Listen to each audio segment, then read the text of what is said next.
भारतीय जनता पार्टीच्या आध्यात्मिक आघाडीच्या सर्व प्रदेश पदाधिकाऱ्यांची बैठक आज छत्रपती संभाजीनगर या ठिकाणी संपन्न झाली।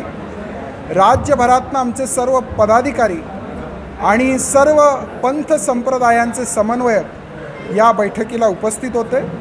आज 2 ठराव या बैठकीत संमत करण्यात आले।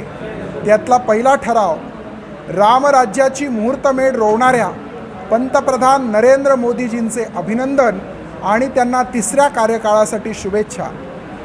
पंतप्रधान नरेंद्र मोदींनी गरीब कल्याणाचा अजेंडा घेऊन विकासाची जी गंगा भारताच्या भूतलावरती अवतीर्ण केली त्याबद्दल त्यांचं अभिनंदन करण्यात आलं। राम मंदिरांचं स्वप्न पूर्ण केल्याबद्दल अभिनंदन करण्यात आलं।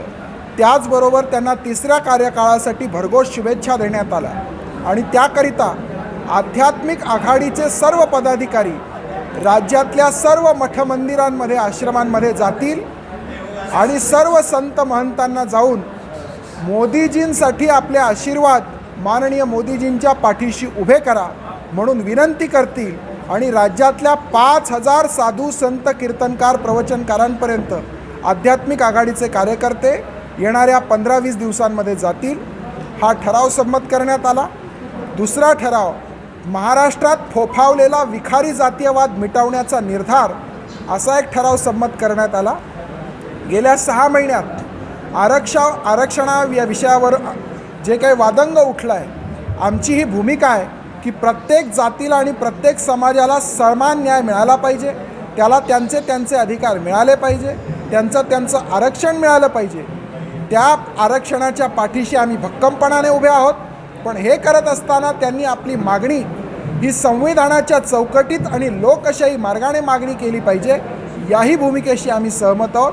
परंतु हे करत असताना राज्यात वितुष्ट निर्माण करणं, 2 जातीत भेद निर्माण करणं, एक दुसऱ्याची जात काढणं, जातीवाचक उल्लेख करणं, जातीपातीवरून शिव्या देणं, एखाद्या विशिष्ट व्यक्तीला राजनेत्याला शिवीगाळ करणं, आई बहिणीवरून शिव्या देणं आणि 2 जाती 2 समाज एकमेकाच्या विरोधात उभं करणं, या सर्व घटनांचा आध्यात्मिक आघाडीतर्फे निषेध व्यक्त करण्यात आला।